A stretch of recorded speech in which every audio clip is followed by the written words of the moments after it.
and there are always children here. No, it's a baby. Baby. I don't remember what I was saying. What's going on, YouTube? I am Hot Mess MUA, otherwise known as Vanessa, and today's video is a collab video. I am collabing with Kat from Rented Fashion, and we are doing the YouTube community tag. I believe it was started by Samantha March. Sometimes I watch the other person when I search this tab. I don't remember her name, but I'll leave the links down below because I want to give credit where credit is due. But me and Kat decided we wanted to collab on a tag video, and we will be tagging some people at the end. So let's jump on into it. Now, I like a lot of different kinds. Like when I peruse YouTube, I am purposeful. If I am looking into a new palette, if it has like sparked my interest, I will run through and watch reviews. Not necessarily demos, but swatches and reviews. Go! Watch the movie! Attitude? So I'll watch swatches, reviews, just a lot of information on a palette. Then, once I get a palette, I like to watch a lot of tutorials on that palette. I love to watch, like, not Dollar Tree hauls, but a lot of crafting type videos on how to make your own, like, makeup storage and stuff like that. And then, of course, I like to watch as much makeup inspired information as possible. The create your own palettes or the revisions of palettes. I really enjoy those ones from like Georgia Harris and Makeup Struggles. I've seen them both do it. Or even Angelica Nyquist, she does some where she'll dupe a palette. Maybe she doesn't own it, but she's seen the swatches and similar swatches, and she'll pull from her collection. And I like those kind because they inspire me. Honestly, swatch videos. I love doing swatch videos. I think that they're so much fun to do. Or even reviews, but I'd like to get better at my reviews where it's more information. So that way you know, grams and all that kind of thing. And I'd like to learn more about ingredients so I can educate my audience better. I don't like watching Get Ready With Me's unless they're like personal friends, like people that I have grown to really get to know, because a lot of times people are just talking and it's not, it's fill information. It's really hard to carry on a conversation while you're doing something, while you're like, hey, I'm using this primer, and so today at the bus stop, some guy gave me $1. I tend to find that they can get real rambly. And if I'm not invested in that person, then it's hard for me to sit through. I'm like, ugh. So that's one of the reasons why I don't film very many Get Ready With Me, is because I'm like, if I don't like to watch them, I know some people do, but if I don't want to rewatch myself, how can I put that out into the universe? And also, what else are my least favorites? Oh, when they do all in one, when a YouTuber is like first impressions and they're showing a bunch, because I like inclusive videos. If you're gonna do a review, I like to Google about like the photo focus primer. I wanna know about this primer. I don't wanna have to wait all the way through. I mean, if somebody left timestamps of, this is where I'm talking about a Juvia's Place palette, but most people don't do that. So yeah, Get Ready With Me's, and I'm going to do a bunch of products in one video because I feel like for the bigger YouTubers, it's kind of lazy. Smaller people, I get it. If you're low on time, I get it. If your audience is asking for it, I get it. But, and big PR unboxings. No, show me the product. Don't be lazy. And honestly, I love the small beauty community, like those of us that are smaller, because there's so many people that are so supportive and they're encouraging, and you really feel like they're rooting for you. And the creativity. I love the creativity. When someone is taking colors, they're artists. There's artistry involved, filmmaking. There's so many beautiful aspects, and there's so many people that are out there willing to share information, and I love that. oversensitivity, I think.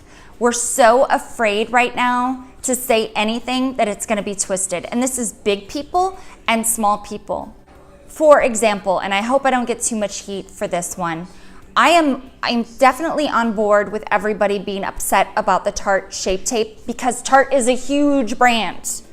A huge brand. So they had no business putting out 8 shades of really light and an orange shade and a oranger shade. But if somebody came on their channel and was all about another foundation that didn't have that range, there was no fussing over that beforehand. So while I agree with the example of Tarte per se, it's all selective. People decide what they want to get up in arms in, and if some people get up in arms, then everybody does. Or a drama channel will throw something out there and then people just eat that stuff up.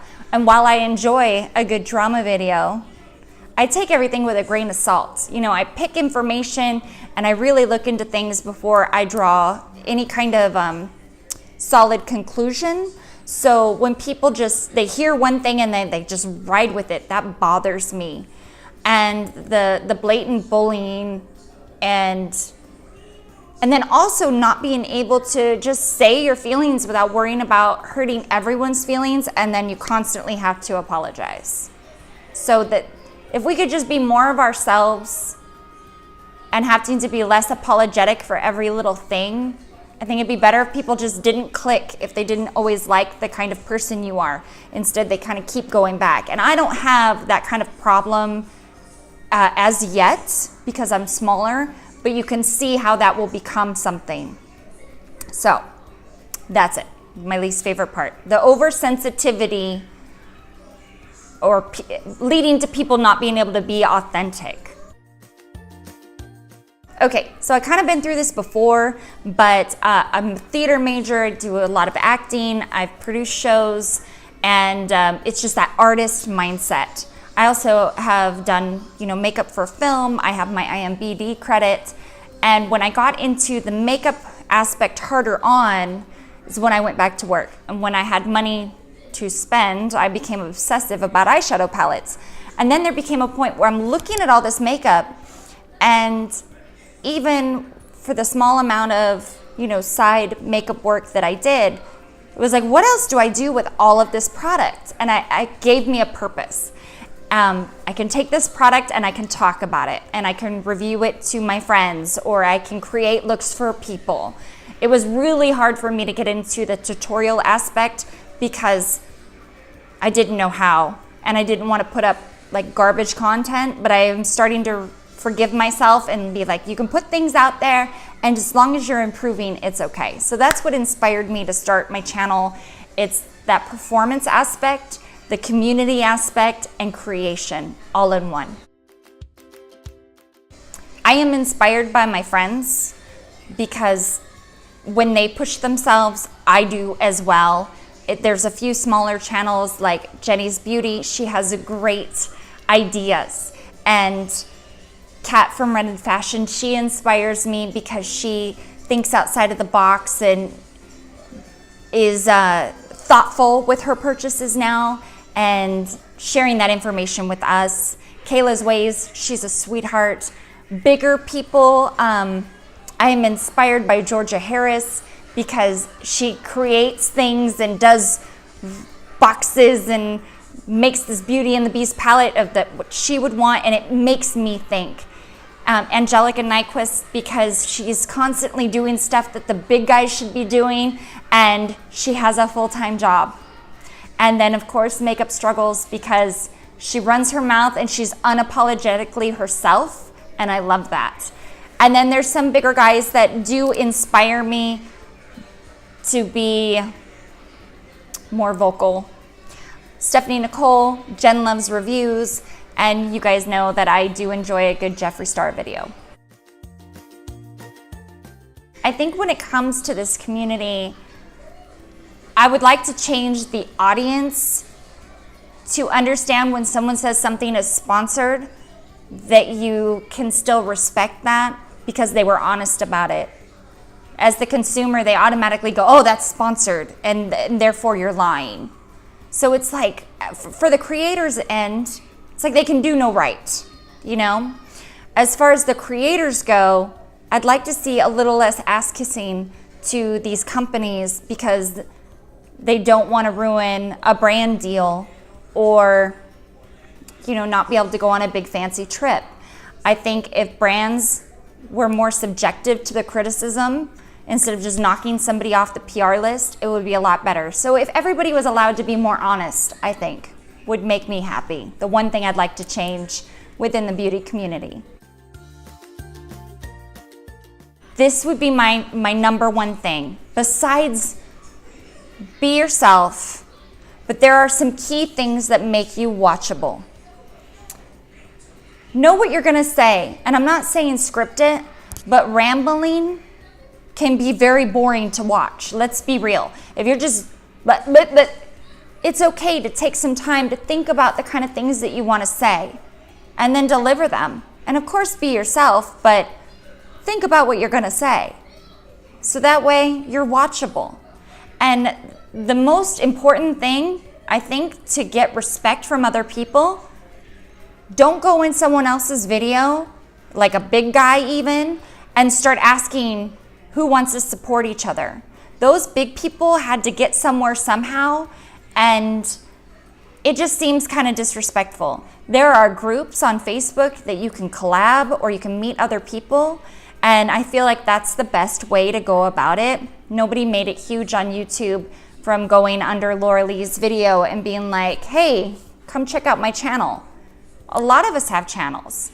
And another thing, and it does drive me bonkers, is someone coming on my video and saying, hey, want to support each other?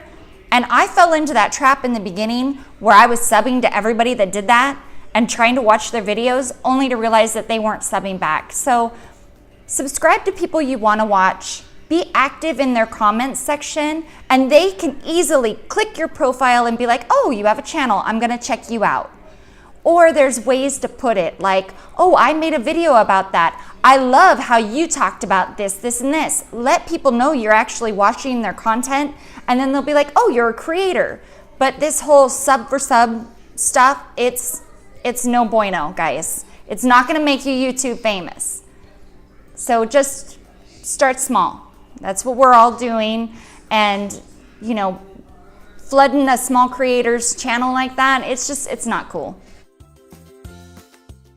I love the community, especially the smaller groups, because these people have your back. They've become good friends of mine. And also education. YouTube has taught us everything from how to make a 3-tiered container to hold your makeup brushes, down to now we are looking at ingredients. We are finding out what we're putting on our face and our bodies. It's a beautiful thing. I can YouTube on how to make a project for one of my kids. I can YouTube what happens when I mix certain ingredients, or, oh my gosh, I'm out of butter. What can I put in this recipe instead? We're at a beautiful time of intelligence, and the internet is a gift. And I feel like if we use it the right way, it's a beautiful thing. Just keep on watching if you want to see who I tagged.